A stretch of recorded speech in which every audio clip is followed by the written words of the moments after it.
Magandang hapon muli mga kapurman. Andito tayo muli upang magluto po tayo ng pininyahang pork. Ito nga po pala yung binayat ko na po. Naka-marinate na po itong pork. 1 kilo po yan. Ito po yung ating mga sangkap. Meron po tayong sibuyas, bawang, patatas, carrots, at meron po tayo dito paminta, pork cube, meron po tayo tidbit, at ito po yung magpapasarap sa pininyahang manok, Nestle cream po. At ito po yung ating pinagmarinitan, ilalahok din po natin yun mamaya, at may nakahanda rin po tubig. So umpisahan na po natin yung pag-isa nitong ating mga sangkap. So nagpainit na po tayo ng kawali.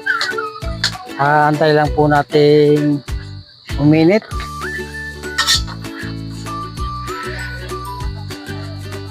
So ayan po, mainit na po. Atin na pong ihulog ang mantika.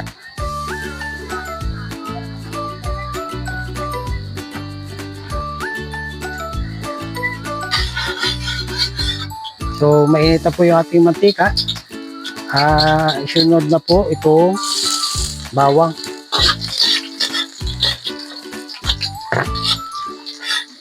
Antay lang po natin magkulay brown yung bawang. Ayan po, isunod na rin po natin itong sibuyas. Simpleng luto lang po itong aking lulutuin na pininyahang pork. Ito po ay pang pamilya na ulam. Swabing-swabe po ito mga kapurman. Hindi lang pang pamilya, pang buong barangay pa. Ayan po mga kapurman. So isunod na po natin ito po.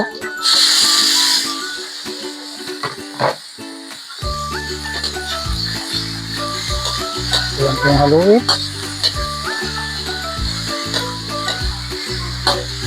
Hintay lang po natin siyang magkulay brown.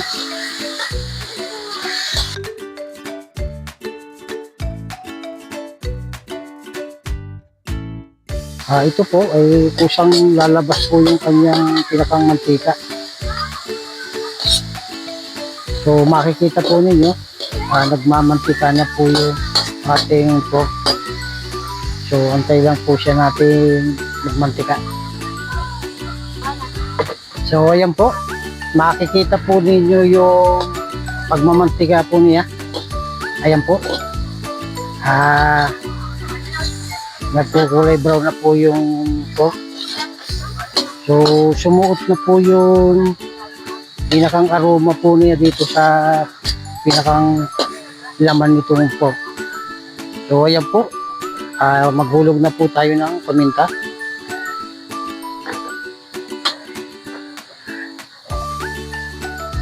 Ganun din po ito ang ating bitchit. At maghuhulog na rin po tayo ng pork cube. So atin lang pong haluin.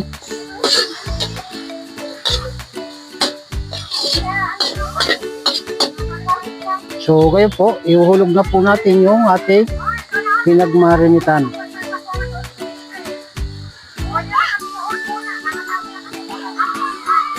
Ayan po, kasi nandiyan po lahat yung lasa ng pork.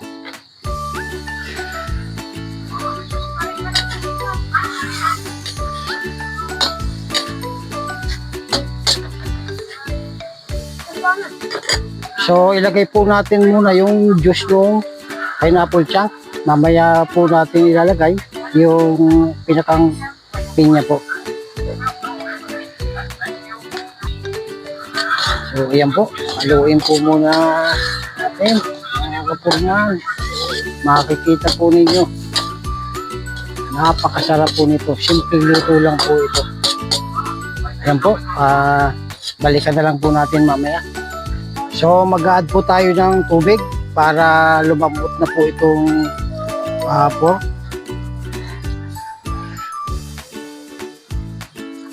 So ayan po.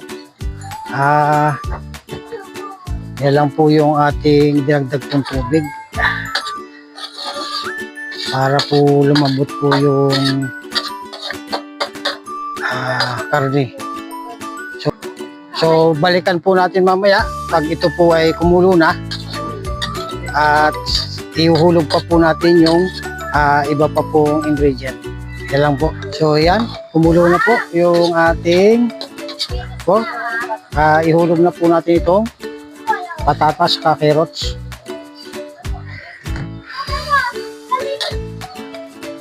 Atin pong haluin. So yung pineapple chunk po ay panghuli na po natin ihuhulog pag malapit na po siyang maluto. So ayan na po. Yung lasa po niya okay na po.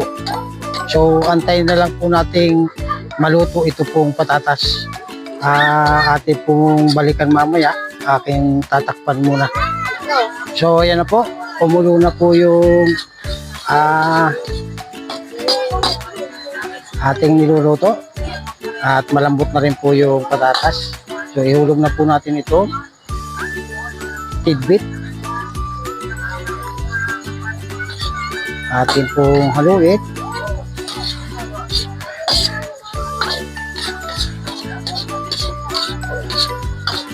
So ayan po yung pinakang sauce po niya. So ihuhulog na rin po natin itong Nestle cream. Yan po. Ayan. Yan po ang magpapasarap dito sa ating pininyahang baboy. Ayan po mga kapurman. Lasap na lasap. Ang sarap. Yari na naman tayo dito. Ang ating kanin. Ayan po. Ayan po. Ito po kasi Nestle cream ang magpapasarap dito sa ating pininyahan pork. Pork pininyahan. Yan po ang bagong version ng pininyahan. Lasang lasa. Ang sarap. Ayan po mga kapurman. Ayan. So yan po ang pinakang gatas po natin dyan, Nestle cream. So mga 2 minutes po, pwede na po natin hanguin. Luto-luto ilang po natin yung Nestle cream. So balikan po natin po, kumulo na po. Atin na po hahanguin itong ating pininyahang pork. Ito na po yung ating pininyahang baboy. Langhap, sarap, yummy yummy.